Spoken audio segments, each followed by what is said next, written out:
வணக்க மக்களே! இன்னைக்கான ஷேர் மார்க்கெட் அப்டேட் பாருங்க. இன்னைக்கு வந்து எப்படின்னா, நம்ம இந்த இஸ்ரேல், ஈரான் வார் போயிட்டுருக்கு இல்லைங்களா? அதனால வந்து என்னன்னா, நல்லா தீவிரமா வந்து வார் போயிட்டுருக்கு. அதனால வந்து என்னன்னா, நம்ம மார்க்கெட் வந்து இன்னைக்கு கொஞ்சம் மார்னிங் ஏறுன மாரி இருந்தாலும், பட் ஆனா வந்து இன்னைக்கு ஃபுல் டவுன் தான். அதுவும் வந்து பேங்கிங் செக்டார் வந்து ரொம்ப ஃபுல் டவுன் ஆயிடுச்சு. அதாவது பாருங்க, இந்த இது பாருங்களேன், ஓகேங்களா? இன்னைக்கு 6த் அன்னைக்கு வந்து மார்க்கெட் ஓப்பன் ஆயிட்ட உடனே என்னன்னா, 58,600 ரேஞ்சில ஓப்பன் ஆகி அப்படியே பாருங்க ஃபுல்லா டவுன். அதாவது வந்து எந்த இடத்துலயுமே மூவ்மெண்ட்டுமே குடுக்காம ஃபுல்லா அப்படியே டவுன்.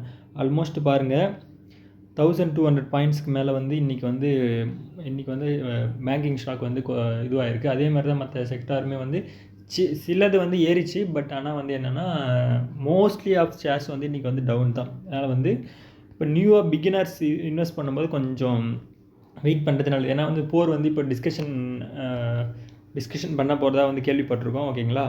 இப்போ இன்கேஸ் வந்து அது வந்து நல்ல ஒரு முடிவு வந்துருச்சுன்னா, அப்போ வந்து மார்க்கெட் மறுபடியும் ஏறதுக்கான சான்ஸ் இருக்குது. அப்போ வந்து இன்வெஸ்ட் பண்ணுறது பெட்டர். ஓகேங்களா? அதாவது வந்து லாங் டேர்ம் இன்வெஸ்டர்ஸ் வந்து இதை வந்து ஒரு வாய்ப்பா யூஸ் பண்ணிக்கிட்டு, அவங்க வந்து கண்டிப்பா இதை வந்து யூஸ் பண்ணிக்கலாம். ஏன்னா வந்து இது வந்து நல்லா ஷேர்ஸ் வந்து ஃபுல்லா டவுன் ஆயிட்டனால, நிறைய ஷேர்ஸ் வந்து 10%, 20%லாம் வந்து டவுன் ஆயிருக்கு. ஓகேங்களா?